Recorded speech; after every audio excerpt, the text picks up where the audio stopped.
Cutting an exterior house paint cleanly around trim and edges starts with the right tools and a steady method. Use a high-quality angled Sash brush that holds its shape and lays paint evenly along trim. Hold the brush at a low angle and drag with the long edge for a single smooth pass rather than short strokes.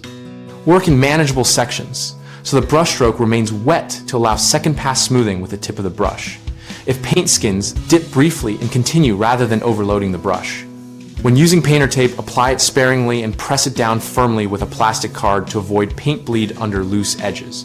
Then remove it while paint is still tacky to prevent peeling. For large areas, consider spraying the field coat and immediately backroll with a 3/4 inch nap roller to push paint into texture and lock the edge. This reduces lap marks and gives you a clean boundary to cut into. Create an edge coat by rolling a thin strip of paint 1 to 2 inches wide adjacent to trim before cutting in with a brush. This provides uniform sheen and hides minor brush strokes. Feather the cut-in edge by lightly dragging the brush tip away from the trim into the field to create a tapered transition that reads as a crisp line from normal viewing distances. Common mistakes include overloading the brush, which causes runs and blobbed edges, so load less paint and make multiple light passes to control flow.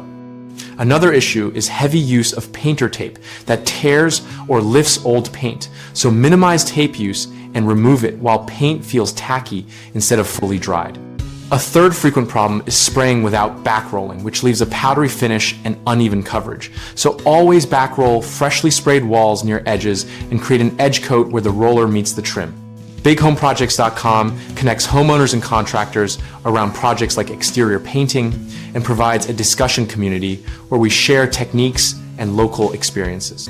We help homeowners find local contractors and help contractors find work by bringing people together and encouraging practical how-to conversations.